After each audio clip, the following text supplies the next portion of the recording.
کر تو نے نماز نہیں پڑھی۔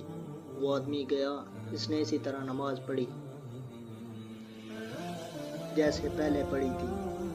پھر نبی کریم صلی اللہ علیہ وسلم کے پاس آیا اور آپ کو سلام کیا۔ آپ نے وعلیکم السلام کہا اور فرمایا کہ واپس جا، نماز ادا کر، تو نے نماز نہیں پڑھی۔ یہاں تک کہ 3 بار اسی طرح ہوا۔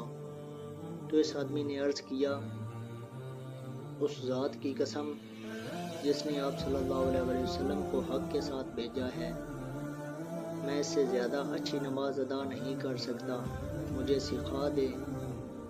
آپ صلی اللہ علیہ وسلم نے فرمایا، جب تو نماز کے لیے کھڑا ہو تو تکبیر کہہ، پھر قرآن سے تو جو تجھے آسانی سے یاد ہو پڑھ، پھر اطمینان سے سجدہ کر،